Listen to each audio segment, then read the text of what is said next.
Спасибо большое. Прошу. Thank you. Thank you very much. Ladies and gentlemen, the 16th BRICS Summit has just successfully come to an end. It became the climax of the Russian chairmanship in the association as one of significant milestones in global political calendar. I have said multiple times that Russia was extremely thorough in executing its obligations as a chair in BRICS. We've held more than 200 events in 13 Russian cities. In particular, there were multiple meetings of sectoral ministers, different conferences, seminars were held as well, the business forum, and BRICS sports games were quite a success. This year, we have already worked in a new enlarged composition, and Russia was chairing the association and doing everything possible so that new members of the association would go through swiftly and smoothly through an onboarding process to the BRICS family. And I think we have succeeded in that. New participants have seen and understood that BRICS is the place to work and achieve results. They have felt that our association has the most important thing, mutual respect and mandatory consideration of each other's interests. I can state with satisfaction that all of them are working very actively in working formats and proposing useful and promising ideas and initiatives. As for Kazan Summit per se, you already know about it. 35 states have sent their delegations, as well as 6 international organizations. Such wide representation vividly testifies to the standing and role of BRICS, the growing interest towards cooperation with us from the states who truly conduct an independent and sovereign politics.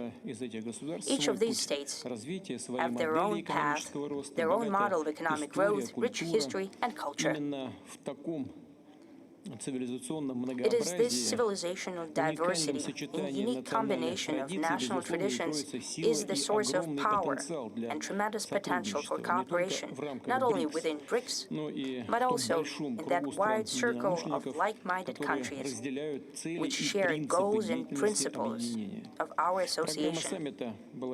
The summit program was very extensive. We've held sessions of BRICS member states in restricted and extended formats. They focused on relevant matters of the activity of the association and promising expansion of the partnership on 3 pillars: in sphere of politics and security, in trade and investment, in culture and humanitarian affairs. As per tradition, we've held an Outreach BRICS Plus session as well. This format has proven useful and it has already given us an opportunity for a direct and open dialogue of association members with our friends and partners from the states of the Global South and East. This year, the Russian chairmanship invited to this outreach format leaders of the CIS countries, as well as delegations of many states from Asia, Africa, and Latin America, as well as heads of executive bodies of a number of international organizations. We have exchanged opinions on key matters of international affairs, highlighting the exacerbated situation in the Middle East. We have reviewed the future cooperation between BRICS members and countries of Global South and East in the interest of inclusive, sustainable growth.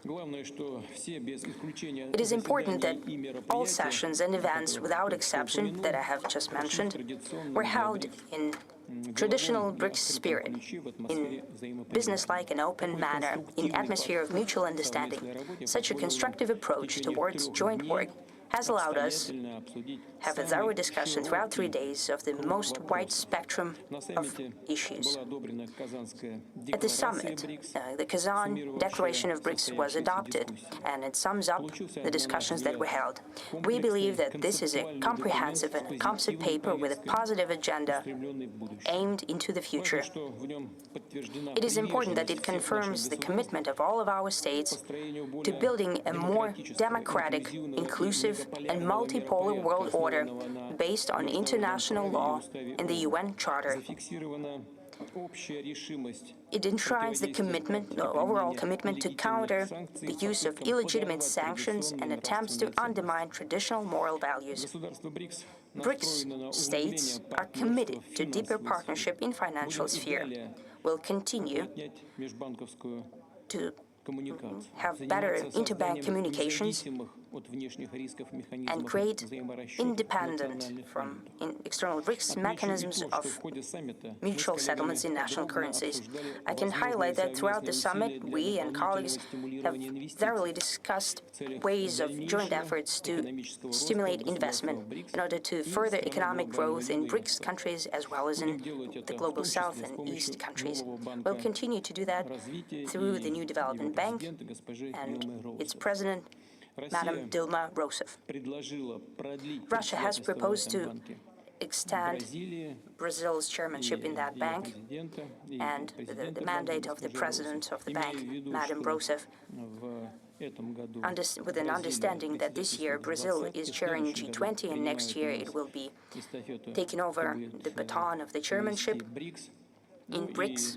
And it's an open secret that, considering what we know about the situation that's happening around Russia, we don't want to transfer all the issues that are connected with that towards the institutions where we have an interest in their development. We'll cope with the issues that we have on our own.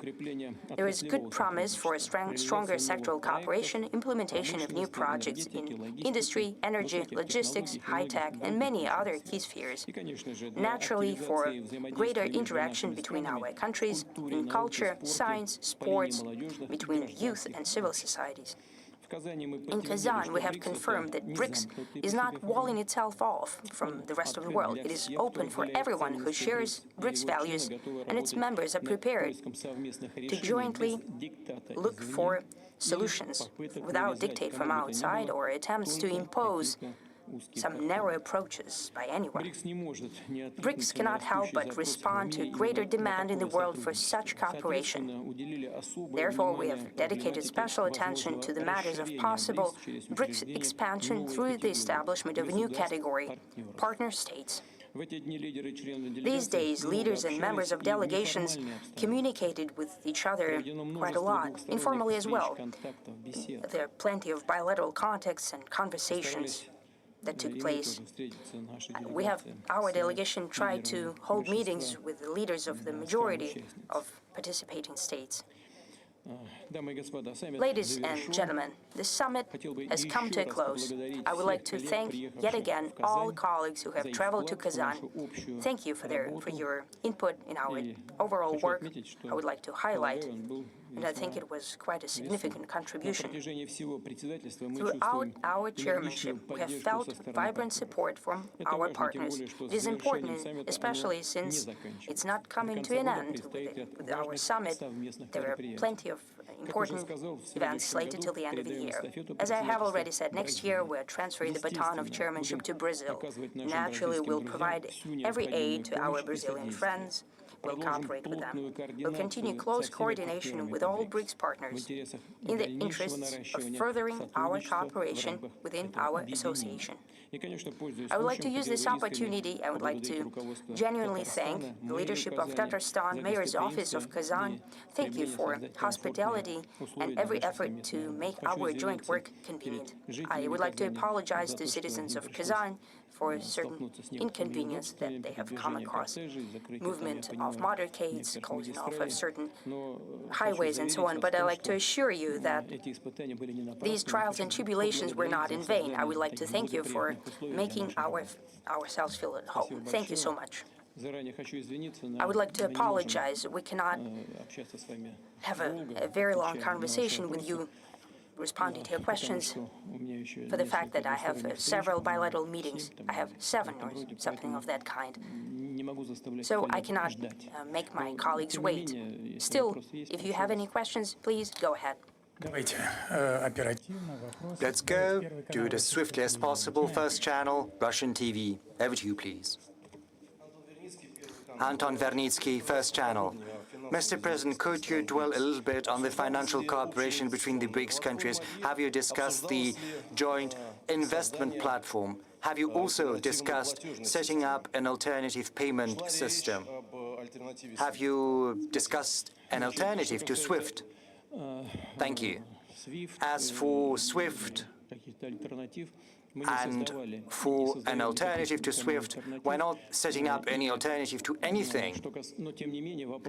That said, your question is very important in the current climate.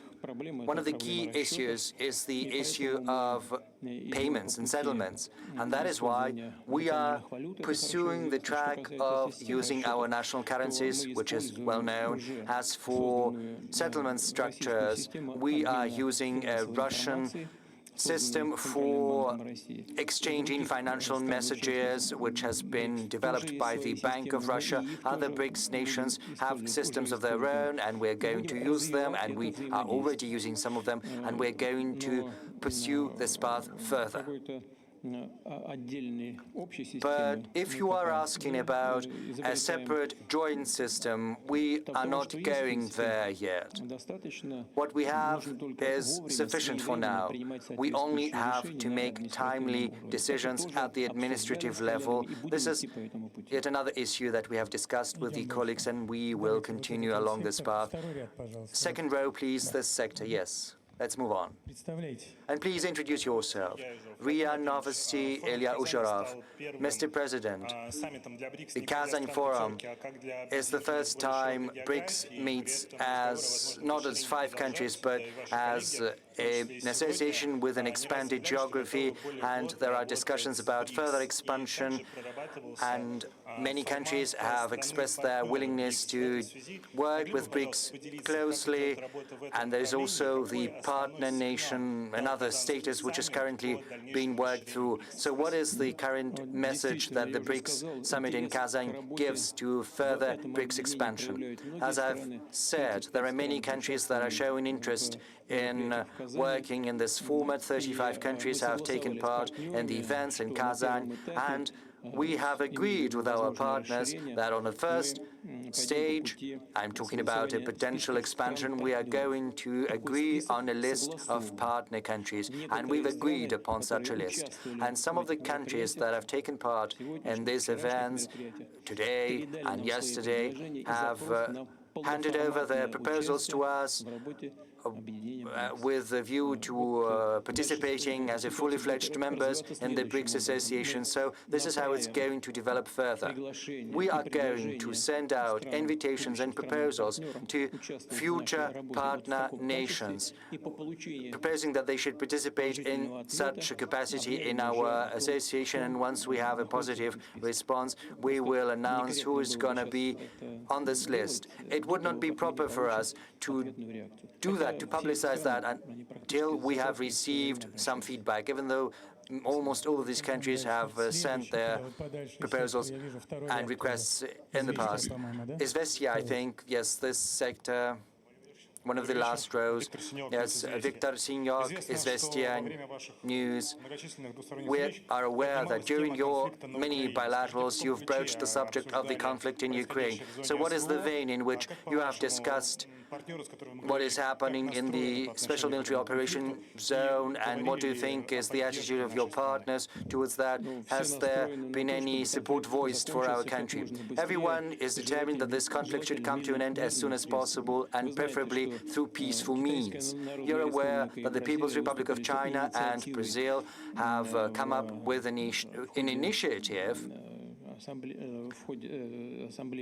in the course of the General Assembly in New York. Many BRICS countries show support to this initiative, and we, on our part, are grateful to our partners for showing interest in this conflict and for searching for ways towards settling this conflict. Thank you. Moving on, I see our colleagues from the US. NBC, please. Yes, the same sector. And please give our colleagues the mic. Thank you. Mr. President, Keir Simmons from NBC News. Mr. President, satellite images are said to show North Korean troops here in Russia. What are they doing here? And wouldn't that be a massive escalation in the Ukraine war? And Mr. President, we are weeks away from the US election. Russia again is accused of interfering, and that you have had private conversations with former President Trump. Have you been speaking with him, and what have you been saying?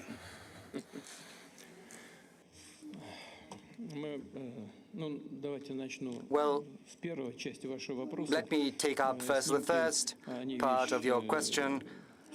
Satellite images, well, that is something serious. If there are images, then they are a reflection of something.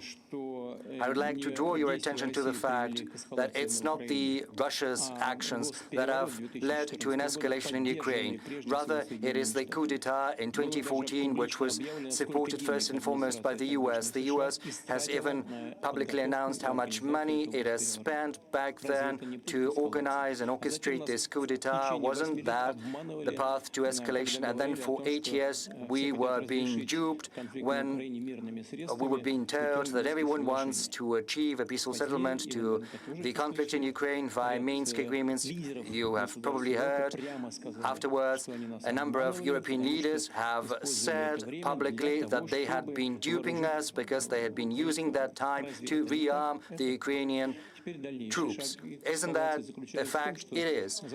Another path towards escalation consisted in the fact that the European countries started to actively provide weaponry to Ukraine, to the Ukrainian regime, and it went as far as direct participation of NATO troops in this conflict, because we are aware of how and what is being done when UAV unmanned vessels in the Black Sea are being operated and sent. We know who is present there, what NATO countries are involved, and how they are doing that. And the same goes for instructors. And these are not mercenaries, these are military instructors. And the same goes for the use of precision-guided missiles such as Storm Shadow, ATACMS, and other things like that. Ukrainian troops are incapable of doing that without Western intelligence, without sharing the goals. And it is only possible through the direct involvement of NATO officers. Now, as for our relationship with the North Korea, you know, we ratified our Treaty on Strategic Partnership, which contains Article 4, and we have never doubted the fact that North Korean leadership is very serious about their commitments to us and engagement with that. But as for how we do and what we do, it's up to us to decide under Article 4 of this treaty. First, we need to hold the relevant talks about implementing Article 4 of the Treaty on Strategic Partnership with North Korea. We're in contact with our friends from North Korea. We'll see how this process develops. That said, the Russian armed troops are moving forward very steadily. No one can contradict that. It's moving forth at all the parts of the line of contact. Our troops are very active in the Kursk direction part. Some of the Ukrainian units that have mounted an incursion into the Kursk region have been blocked and encircled. This group totals around 2,000 people. There are attempts at deblocking that from outside. There are also attempts at a breakthrough from the inside. Right now, the Russian troops are proceeding to eliminate this group of forces that has been encircled. Now, as for my contacts with Mr. Trump, well, this is a thing that has been discussed through rumors for many years now, Moldova, because first there were accusations that there had been some alleged ties between Trump and Russia, but then there was an internal inquiry in the US, probably in US Congress, if I'm not mistaken, and the conclusion they had arrived at is that it was all nonsense. Nothing like that had ever taken place, nor is anything like this is taking place right now. Now, as for how the Russian-US relations are going to be constructed after the election, it is first and foremost up to the US. If the US is open towards building a normal, healthy relations with Russia, then we will do the same. If you don't one that it's up to them, but it's going to be the choice of the future administration. Pavel Zarubin, well, there's no going around you.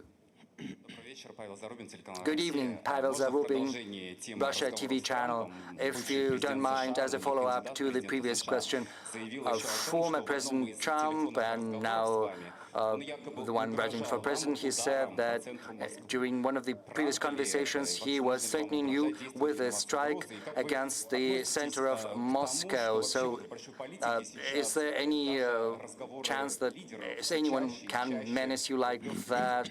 And what do you think about this trend towards publicizing confidential talks between the leaders, which are currently becoming increasingly publicized? And another thing, do you feel isolated? Do you miss conversations with your Western counterparts? That is the last part of my question. Thank you. Well, the first part, is it possible to menace anyone, to threaten anyone? Well, there's no point in menacing Russia because it only energizes us, galvanizes us, but I don't remember any conversation with Mr. Trump like that. Currently, this is the critical stage in the electoral campaign in the US, so I would advise against taking such statements too seriously. But as for what Mr. Trump said just recently and what I heard is that he's been talking about his aspiration to do everything to put an end to the conflict in Ukraine. And I think he's sincere when he says that. And such statements, whomever they come from, is something we certainly hail. Oh yes, isolation. You know, we are getting different messages from our Western counterparts with regard to potential contacts. We've never closed ourselves off from these contacts. And when someone is saying that I refuse to talk to anyone or to have contacts, including with European leaders, I can tell you these are lies. We've never refused such contacts. We've never done that in the past, and we're not doing that now. If there is anyone who wants to resume talks with us,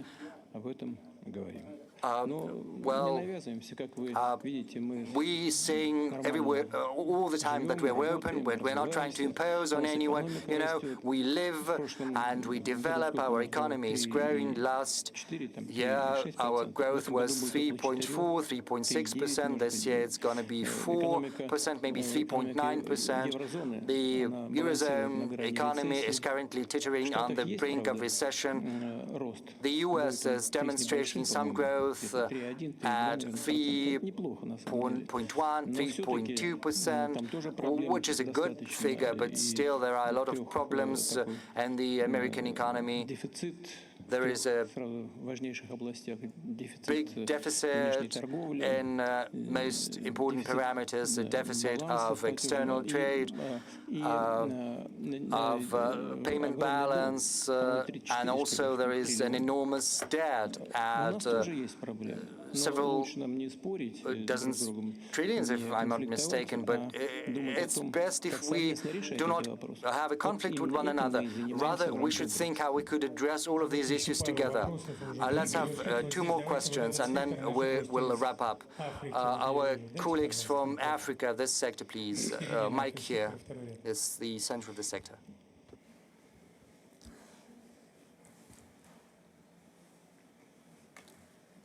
Merci, Monsieur le Président. Je ne sais pas si je peux m'exprimer en français. On peut traduire en anglais si c'est possible. Just a second, please. У нас есть французский, да, перевод? Есть. Okay, go ahead. OK. Alors, je suis Siken Doumbé, journaliste d'un média panafricain depuis le Cameroun, For You Media Africa. Monsieur le Président, nous revenons, mon équipe et moi, du Donbass. Et nous sommes en train de réaliser un documentaire dans le Donbass pour montrer les réalités. Et ce que nous avons vu, c'est que le Donbass parle à l'Afrique. Alors, Monsieur le Président, nous savons que les États africains aujourd'hui sont victimes des groupes armés de terrorisme et de l'insécurité. African countries, and many of them are right now victims of terrorism and other actions that are aimed at destabilization of African states. On a vu la Russie également en République centrafricaine. At the same time, we see that Russia is helping in Central African Republic and other Sahel countries. Before that, there were other countries present there. And only after the arrival of Russia, it was possible to stabilize the situation there and in other countries. Therefore, the question is the following. Isn't it time for Russia to deepen such ties, such partnerships, not only in military sphere, but also to develop relations in other spheres with African states as well? Thank you. I fully agree with you. This is exactly what we're doing in the BRICS countries. We believe that setting up a BRICS platform is something we should do. I have just talked to my colleagues at the last stage of our summit, and I have been telling them that according to our experts, the economy of such countries as Saudi Arabia, China, Russia is going to develop at a steady pace, so there's going to be some positive dynamics in terms of economic growth. Yet there are certain regions of the world which, according to our opinion, according to our estimates, development is going to soar. It's going to pick up very fast. I refer in particular to Africa and East Asia. That is why currently within BRICS we are coming up with the proposal of setting up a new investment platform using cutting-edge digital instruments. In order to create such a system, and surprisingly, it can be done, and to create conditions for investment efficiently, fast developing markets in these regions of the world, first and foremost in Africa. Why do we think so?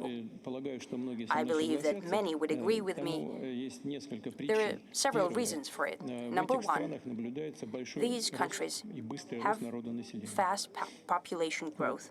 In Africa, and I was talking yesterday with Prime Minister of India, each year they have a growth of 10 million people per year. That is the increase of Indian population, and Africa is showing the same growth rate.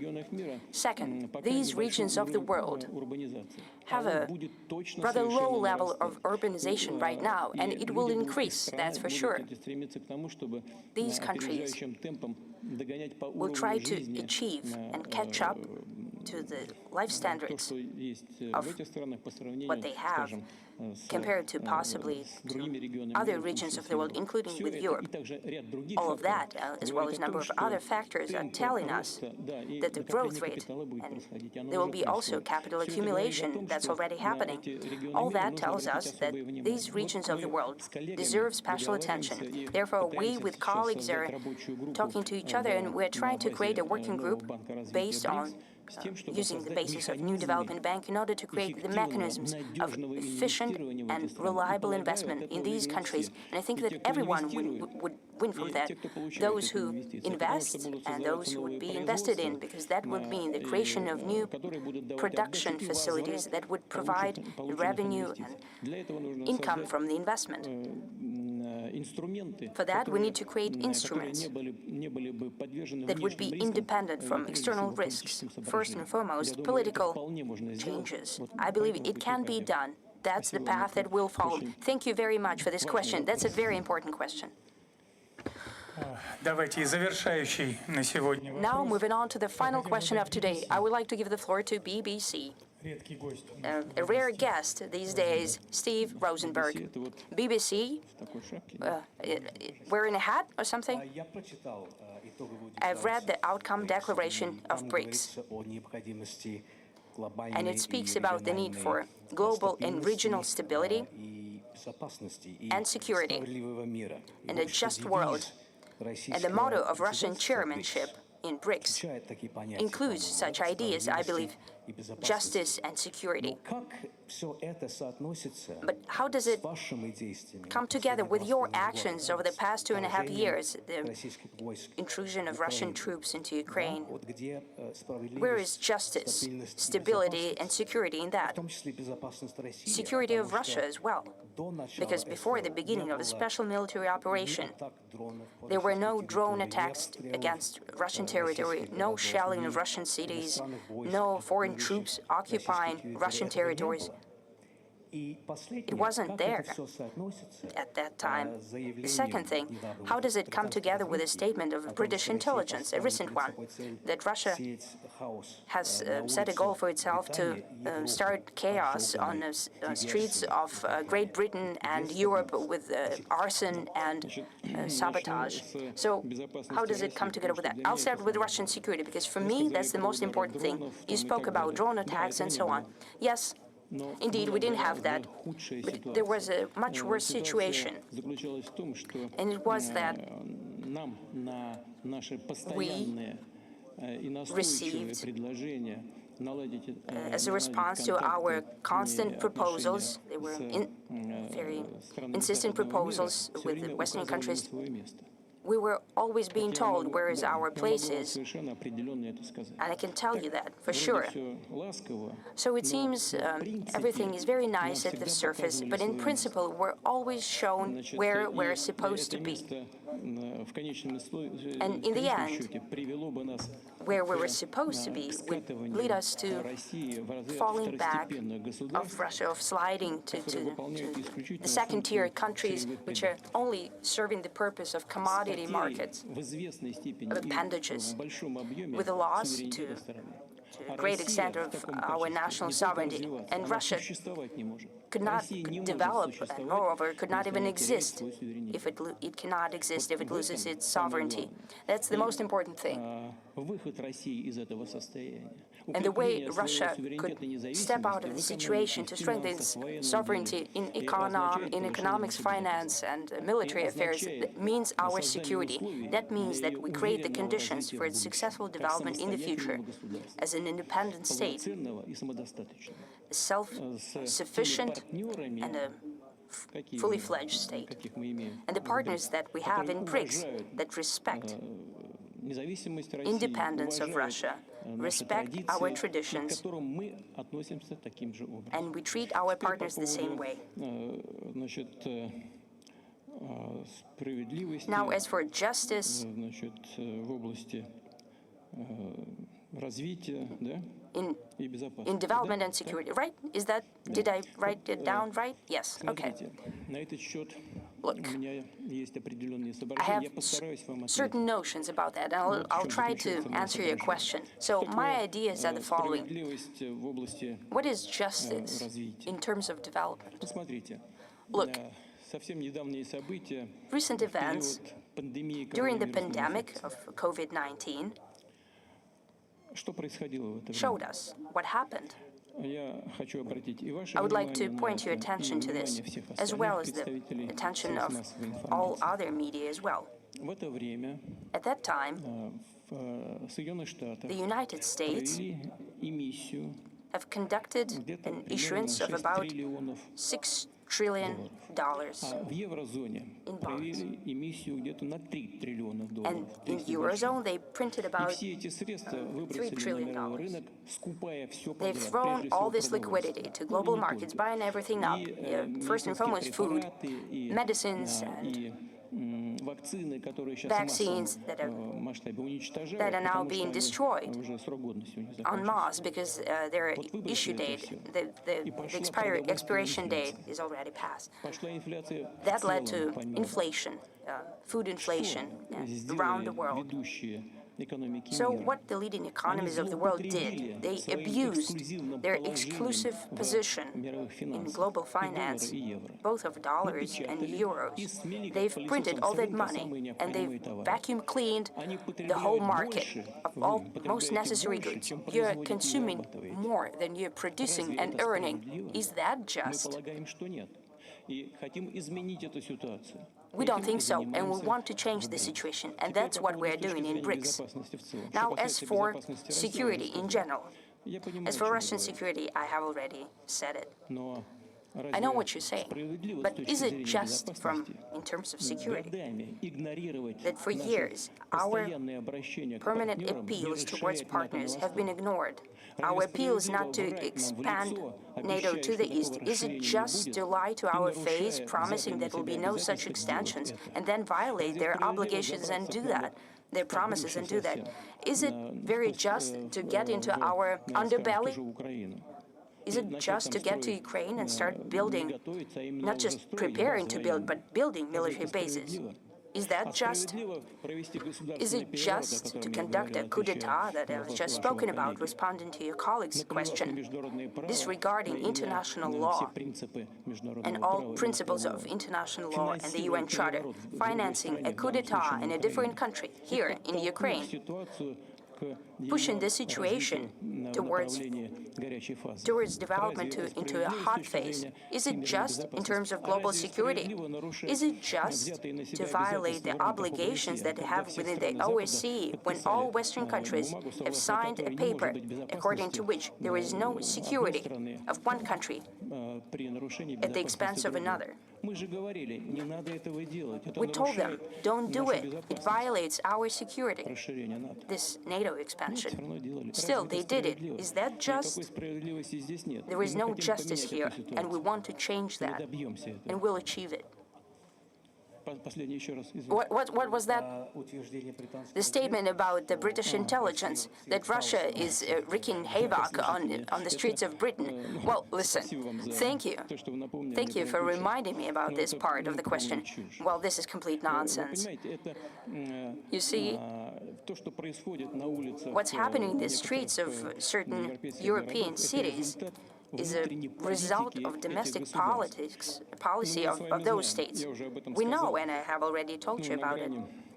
We are, well, the Eurozone, European economy is balancing on the brink of recession, and the leading EU economies are basically in recession.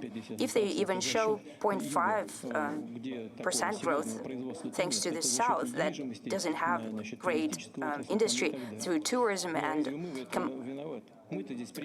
real estate. Well, what are we to do with that? The Western European countries just refuse to receive our energy point blank. Well, we're not refusing to do that.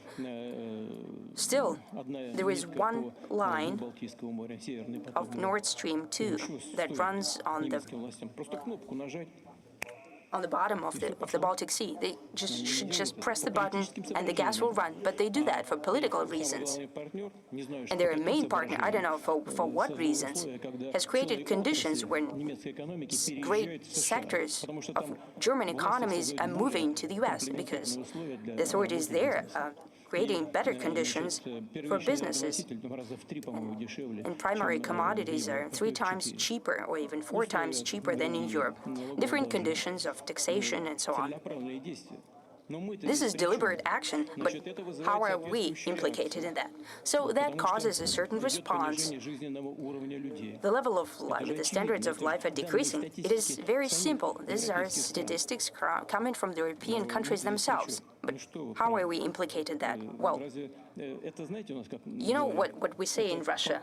This is an attempt to shift the blame and to avoid responsibility for wrong decisions in economic sphere and in domestic politics. In economic sphere, well, I'll give you examples. Now, objective experts can see that clearly, and many people in Europe and in in the United States abused and still continue to do so. The environmental agenda and rising global temperatures. They're getting ahead of themselves without enough basis in terms of technology development. They're closing down everything that has to do with nuclear energy and coal power generation. They're getting rid of hydrocarbons at all. Did someone calculate whether Africa can do without these types of hydrocarbons or no? No, but they're imposing on African countries and some other developing countries, they're imposing them modern technologies. Yes, maybe they're efficient in terms of saving the environment, tools and technologies, but they cannot buy them. They don't have the money. Give them the money, but they don't. However, they're pushing such tools of neo-colonialism. I believe these countries are being beaten down, and they make them be dependent on Western technologies and credit lines. And those loans are terrible. It's impossible to pay them back. Yet another tool of neo-colonialism. We need to look at the results of policy of the Western countries in economy, finance, and domestic politics.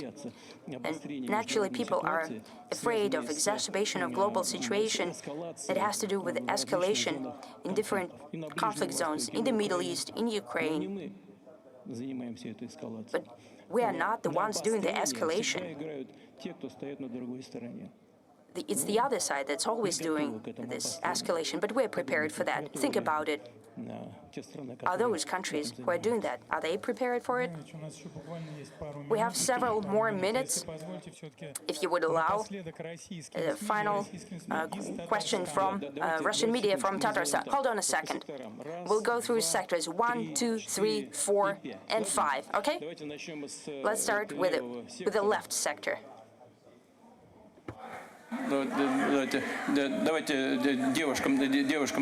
Let's give the floor to the young lady.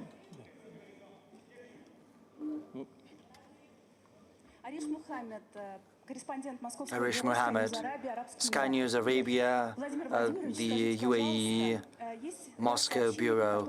Mr. President, there is a number of reports saying that Moscow might provide support to Iran in case of an Israeli attack. What do you think about these reports? Do these reports reflect reality? Does Russia contemplate providing such aid at this stage of escalation in the region? Well, first, we're very concerned about what is happening in the region. Whoever says anything, Russia is not interested in an exacerbation of this conflict, because strategically we're not winning anything. Quite the contrary, we would only stand to see additional problems crop up. As for assistance to Iran, first, of course, we are in contact, close contact too, with the leadership of Iran, and we believe our role is to create conditions for a resolution of this situation through searching for mutual compromise. I think this is possible. And my contacts in the sidelines of the BRICS Summit show me that no one in the region wants an expansion of the conflict or a big war. No one wants that. Yes, please. Over to you. Kyrgyz Republic, as far as I understand. Mr. President, my name is Tursun Gebahum. I represent a human rights advocacy group for Central Asia. I represent not just civil society in Kyrgyz Republic, but also in Central Asia. First, congratulations on holding this summit at a high level. Thank you. And just anyone on this planet, I do not envy your position as the Russian president, because this is a heavy burden which we are carrying with honor and dignity.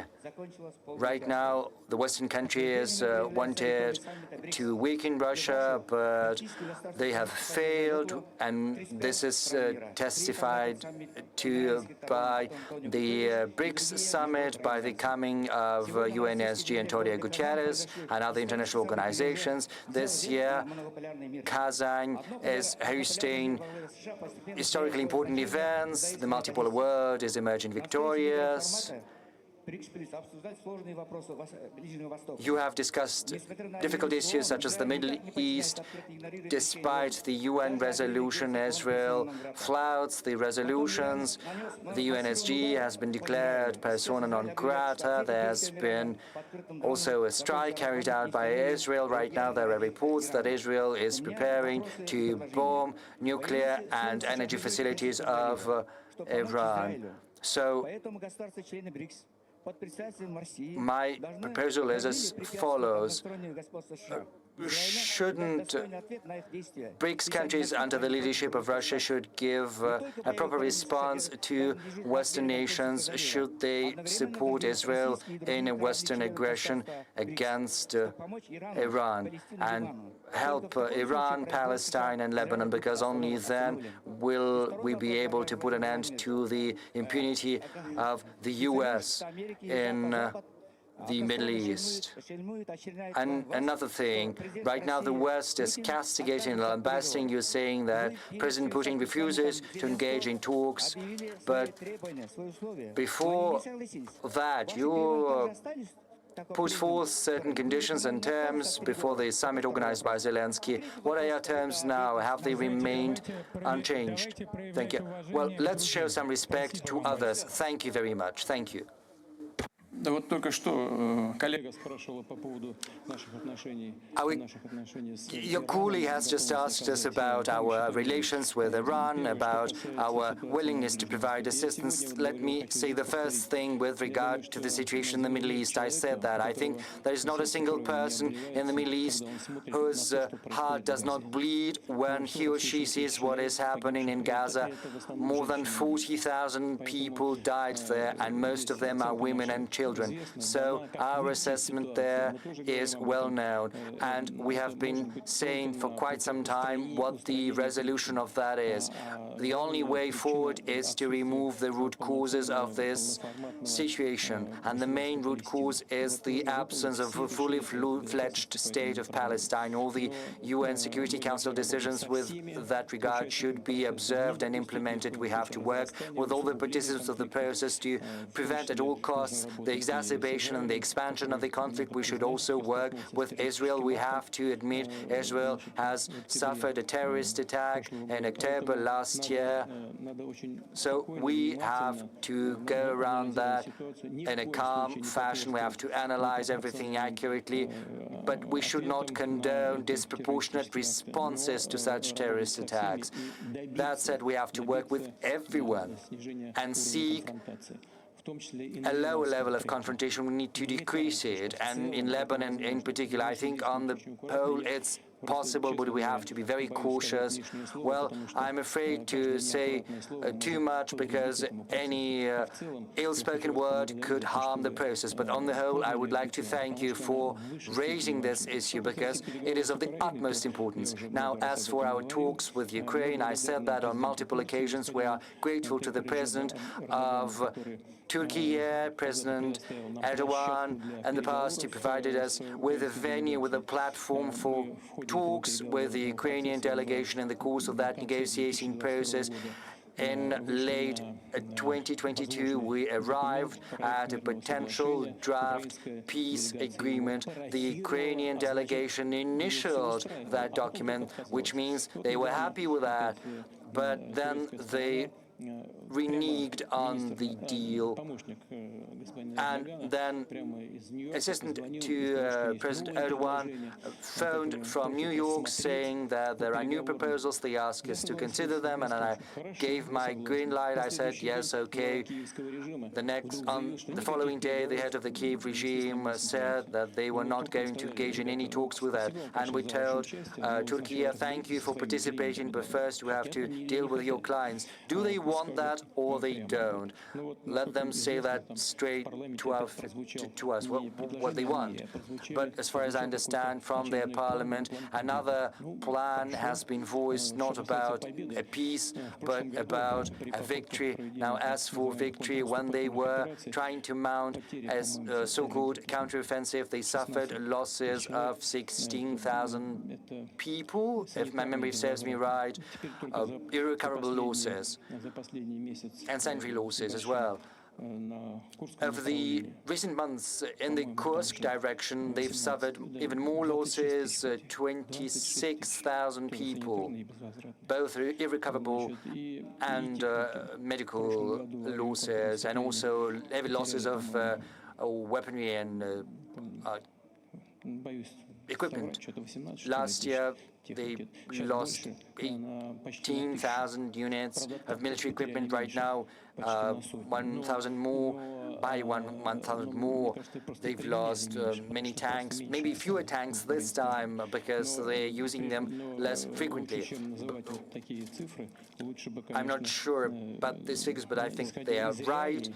And of course, they have to look at the realities to see what's the situation on the ground. And given this situation on the ground, they have to sit at the negotiating table and engage in talks. But the leaders of the Kiev regime do not want that. I think to a certain extent this is due to the fact that the start of peaceful negotiations would require them to lift the martial law, which means that afterwards, right after that, they need to hold the presidential election, and right now the ball is in their court.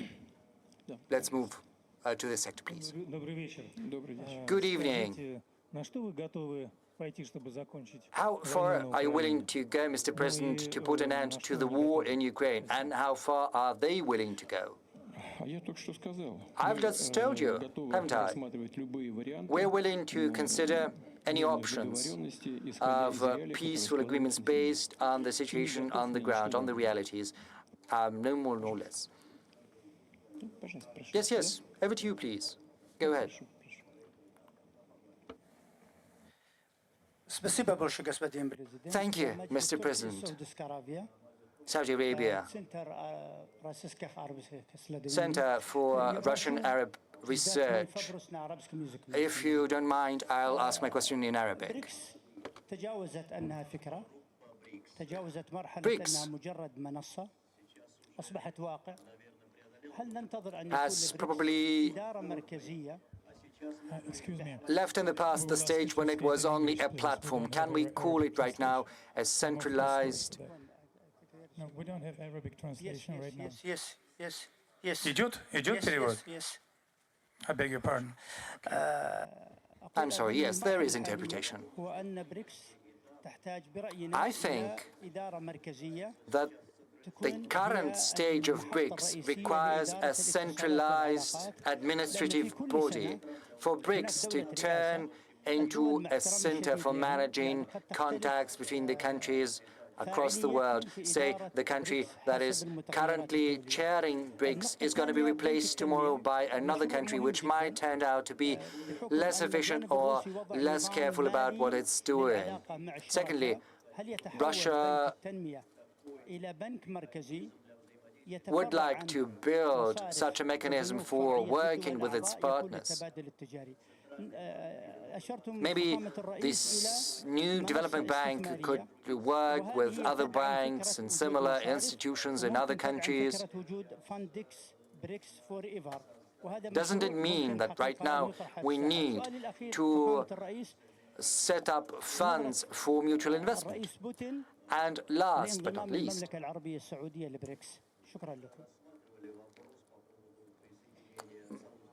what do you think about Saudi Arabia's accession to BRICS? Can you tell us more about that? First, a couple of words about the organizing matters within BRICS. Yes, certainly this is an organization right now. This is a genuine fact, and you are absolutely correct. We need to give some structure to how this organization functions, and this is something my colleagues and I are working on. But on the whole, each and every part of the BRICS group is self-sufficient, and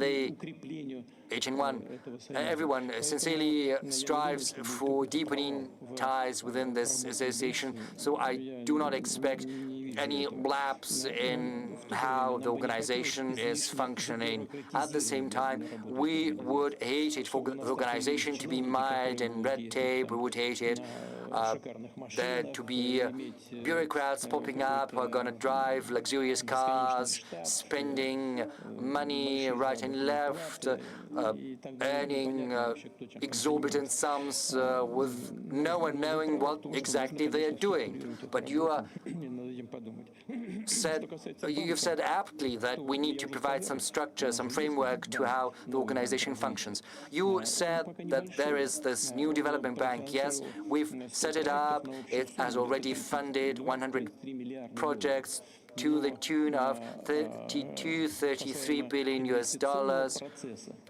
But as for the investment process, and that is very important for such countries as Saudi Arabia, Russia, other countries, China in particular, and India, it is very important to have an opportunity to invest safely and efficiently into emerging markets.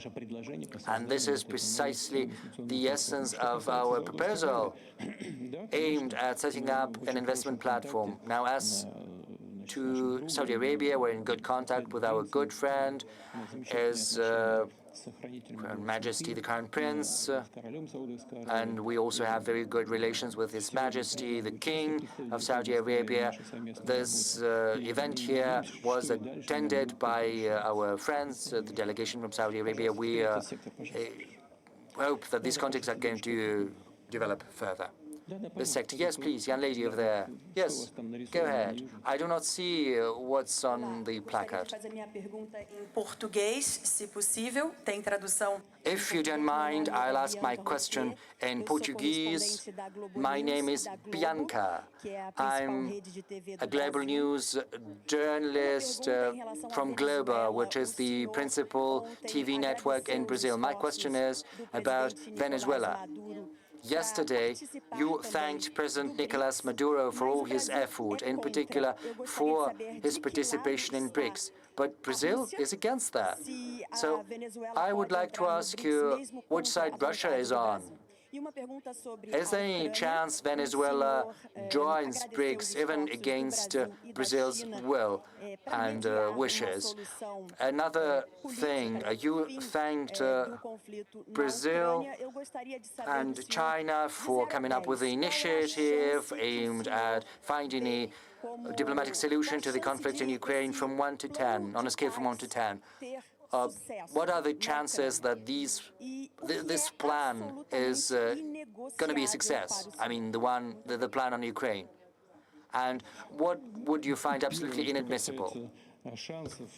As for the chances, it's difficult for me, nor would it be right on my part to give you any score from 1 to 10. I would hate to appear rude, but that's a fact.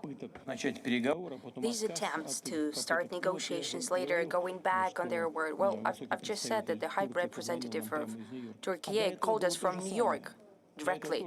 The same thing happened before. Turkey pitched an initiative about the situation in the Black Sea, ensuring the freedom of navigation and safety of navigation, discussion, and finding certain agreements about security of nuclear energy facilities and so on. We have agreed to that. Later, the head of Kiev regime said publicly, no negotiations. We also got back to our Turkey friends and told us to get their clients and understanding with them. But, well, you cannot go back go back on your word overnight. Well, they just shrugged it off. These are difficult partners. That's why I'm saying it's so hard to rate it from 1 to 10. The behavior of the Kiev regime leadership is very irrational. Believe me, I know what I'm talking about. I won't give any other evaluations right now. I also believe that their provocation in the Kursk direction has to do with an attempt to try to have an impact on the election process in the U.S. and interference in those processes, and they try to show to those who are going to vote for the current president that their investment in Ukraine were not in vain, and they are prepared to do that at any price, also at the price of lives of their soldiers. They are working for the U.S., not to the interests of Ukrainian population. Therefore, a certain rating in points, it's completely impossible to do that.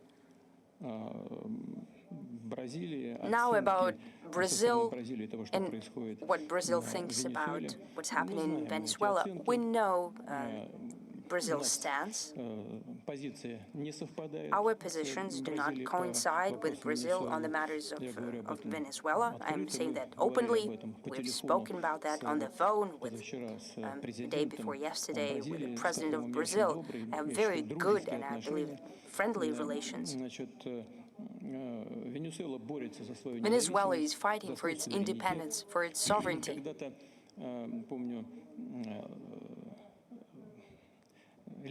At a certain point in time, I remember that the leader of opposition, after the last elections, he stood on the plaza before the government and believes that he's a president by the will of God. Isn't it laughable?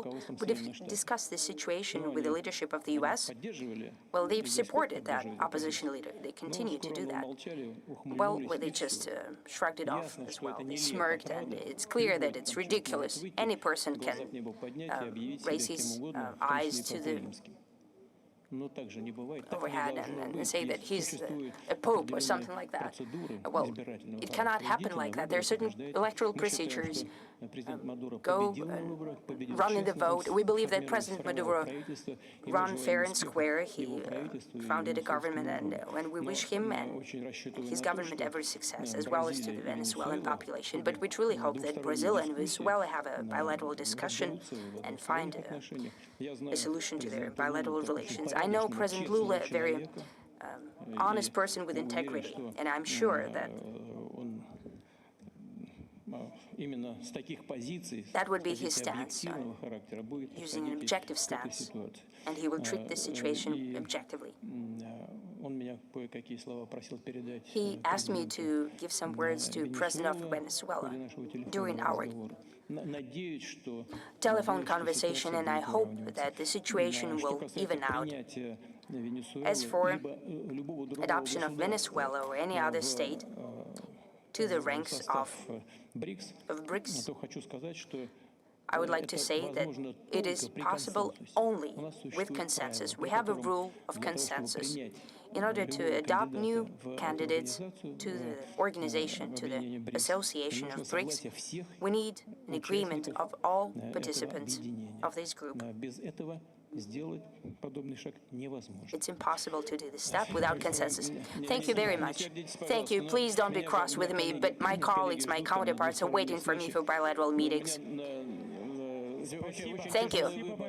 I have a very tough choice between you, a discussion with you, and going to meet my counterparts. Please don't be cross. Thank you very much.